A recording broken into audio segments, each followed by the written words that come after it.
pasalnya yang kelima, dimulai di 1 Korintus pasal yang ke-8, dimulai ayatnya yang kelima sampai ayatnya yang ke-7, atau kita membaca secara retrosoria ya. Saya ayat yang pertama, saudara berikutnya. Demikian di ayat yang ke-7 kita bersama-sama. Demikian firman Tuhan. Sebab sungguh pun ada apa yang disebut Allah, baik di surga maupun di bumi. Dan memang benar ada banyak Allah dan banyak Tuhan yang demikian. Baca. Namun bagi kita hanya ada satu Allah saja, yaitu Bapa, yang daripadanya berasal segala sesuatu dan yang untuk Dia kita hidup. Dan satu Tuhan saja, yaitu Yesus Kristus, yang olehnya segala sesuatu telah dijadikan, dan karena Dia kita hidup. Bersama-sama. Tetapi bukan semua orang yang mempunyai pengetahuan itu. Ada orang yang karena masih terus terikat pada berhala-berhala, maka daging itu sebagai daging persembahan berhala. Dan oleh karena hati nurani mereka lemah, hati nurani mereka itu dinodai olehnya. Iya. Saudara, sesungguhnya kita hanya sampai di ayat 7 bagian hanya saja ya.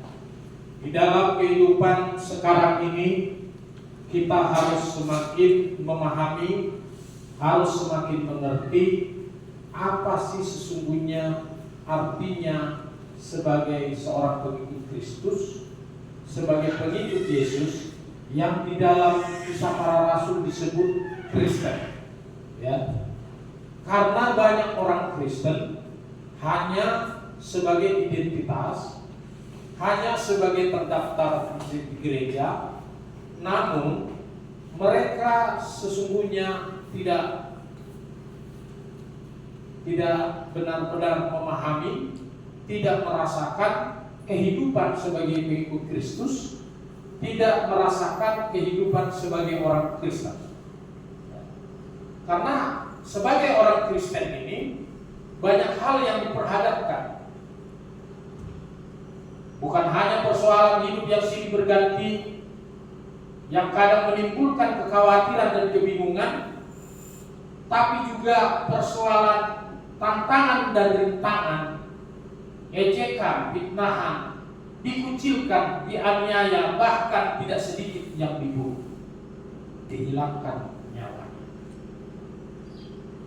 Nah, sesungguhnya memang benar seperti yang dikatakan ini, ada banyak Tuhan. Kenapa saudara?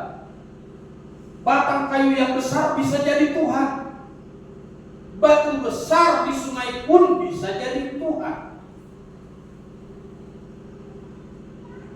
Bahkan tempat-tempat yang angker pun, yang di sana mungkin banyak disampaikan permohonan, mereka menganggap juga bahwa di situ ada Tuhan.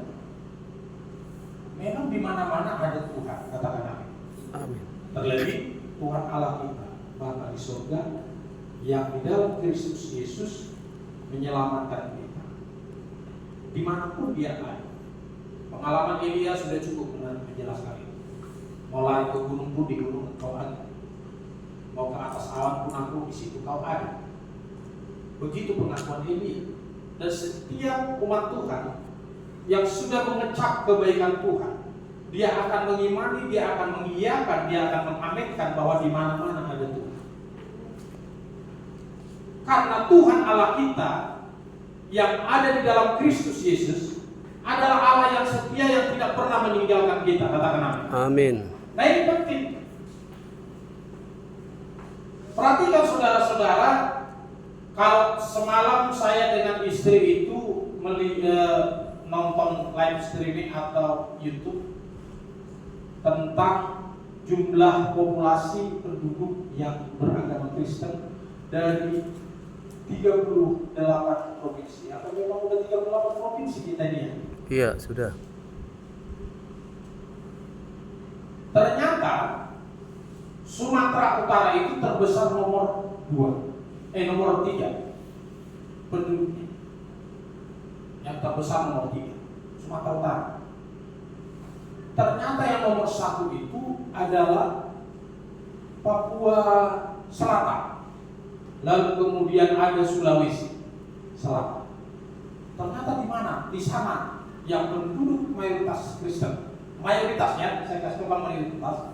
Artinya yang kalau di Sulawesi Selatan itu ternyata 81% semua Kristen. Ya, dalam berbagai golongan, ada Katolik, ada Advent, ada gereja Kristen Protestan Sulawesi,